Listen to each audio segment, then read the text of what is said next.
अगर आप इस वीडियो पर आए हैं तो ये हमारे सीए फाउंडेशन थ्योरी और कॉन्सेप्ट्स के प्लेलिस्ट में से एक वीडियो के फुल लेंथ लेक्चर का एक पार्ट है। वीडियो का लिंक आपको डिस्क्रिप्शन में मिल जाएगा। तो चलिए शुरू करते हैं। अब तक हमने स्टेज 3 प्रेजेंटेशन ऑफ डेटा में डायग्रामेटिक प्रेजेंटेशन में 1 डायमेंशनल बार डायग्राम और 2 डायमेंशनल पाई डायग्राम स्टडी किए। अब हम स्टेज 3 प्रेजेंटेशन ऑफ डेटा में ग्राफिकल प्रेजेंटेशन को डिटेल में स्टडी करते हैं। ग्राफिकल प्रेजेंटेशन में हम दो मेन कैटेगरी के ग्राफ्स देखेंगे। पहले है टाइम सीरीज ग्राफ्स और दूसरा है graphs of frequency distribution. Time series graphs को लाइन ग्राफ्स या हिस्टोग्राम भी कहते हैं। टाइम सीरीज ग्राफ्स में हम 4 टाइप्स ऑफ ग्राफ्स देखेंगे।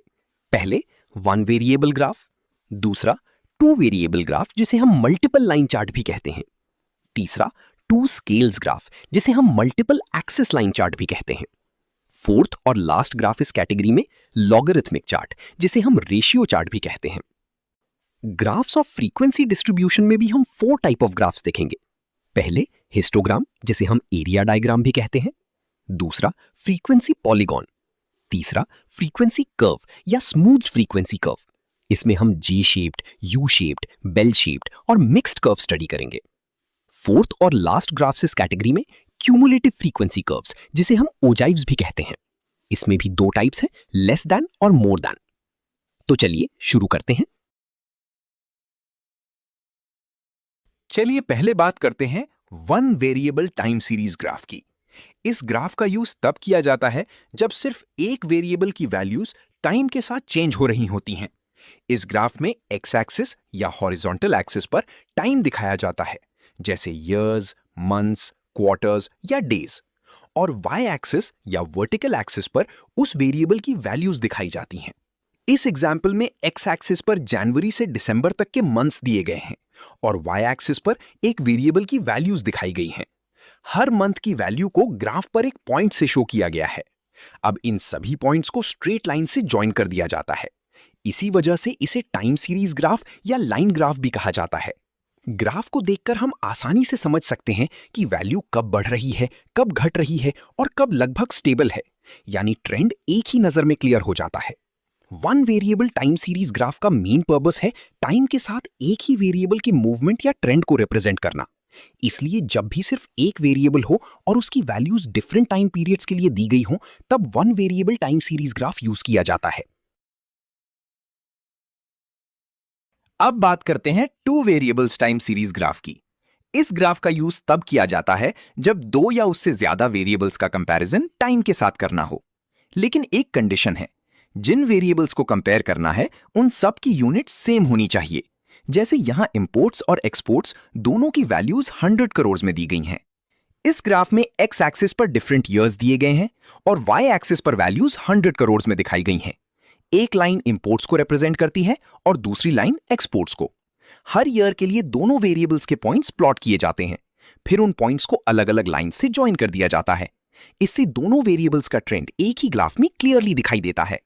इस ग्राफ की हेल्प से हम देख सकते हैं कि कौन सा वेरिएबल ज्यादा फास्ट ग्रो कर रहा है, दोनों के ट्रेंड सिमिलर हैं या नहीं, और उनका कंपैरिजन आसानी से कर सकते हैं। याद रखिए, 1 वेरिएबल टाइम सीरीज ग्राफ में सिर्फ एक लाइन होती है, लेकिन 2 वेरिएबल टाइम सीरीज ग्राफ में 2 या उससे ज्यादा लाइंस होती हैं और सभी वेरिएबल सेम यूनिट में एक्सप्रेस होने चाहिए। अब आते हैं 2 स्केल्स टाइम सीरीज ग्राफ पर। इसे मल्टीपल एक्सिस लाइन चार्ट भी कहा जाता है। इस ग्राफ का यूज तब किया जाता है जब 2 या उससे ज्यादा वेरिएबल्स का कंपैरिजन करना हो, लेकिन उनकी यूनिट्स अलग अलग हो। जैसे इस एग्जाम्पल में 2 वेरिएबल्स हैं, यूनिट सोल्ड और इनकम। दोनों का ट्रेंड कंपेयर करना है, लेकिन यूनिट सोल्ड की यूनिट अलग है और इनकम की यूनिट भी अलग है। इसलिए normal time series graph use नहीं किया जा सकता। इसी प्रॉब्लम को सॉल्व करने के लिए 2 scales time series graph use किया जाता है। इस ग्राफ में 2 अलग वर्टिकल एक्सिस यानी 2 स्केल्स दिए जाते हैं। जनरली लेफ्ट वाई एक्सिस पर पहले वेरिएबल की स्केल होती है और राइट वाई एक्सिस पर दूसरे वेरिएबल की स्केल होती है। दोनों वेरिएबल्स अपनी अपनी स्केल के अकॉर्डिंग प्लॉट किए जाते हैं। फिर दोनों वेरिएबल्स के पॉइंट्स को अलग अलग लाइन से ज्वाइन किया जाता है। इससे एक ही ग्राफ में दोनों वेरिएबल्स का ट्रेंड आसानी से कंपेयर किया जा सकता है। याद रखिए, अगर सभी वेरिएबल्स की यूनिट सेम हो तो two variables time series graph use होगा, लेकिन अगर वेरिएबल्स की यूनिट्स डिफरेंट हो तो two scales time series graph या multiple axis line chart use किया जाएगा।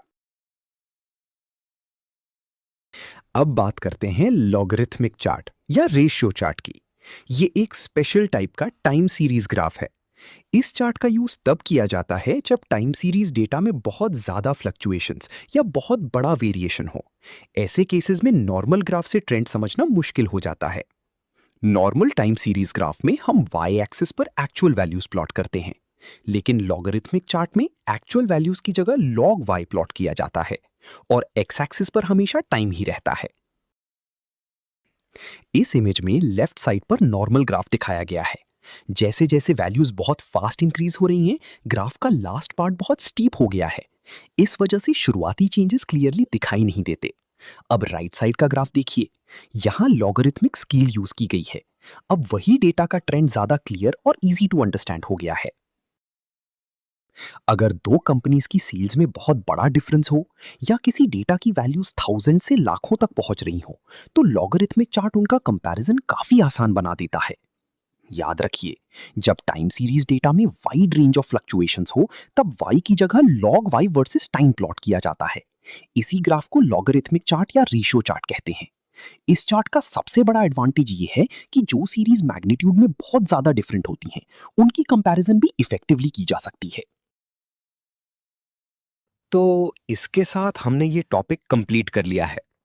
अगर आप पूरा चैप्टर सिस्टमैटिकली और प्रॉपर सीक्वेंस में पढ़ना चाहते हैं, तो आप हमारा कंप्लीट फुल लेंथ लेक्चर जरूर देखिए, जहां सारे कॉन्सेप्ट्स को बिगिनिंग से एंड तक कवर किया गया है।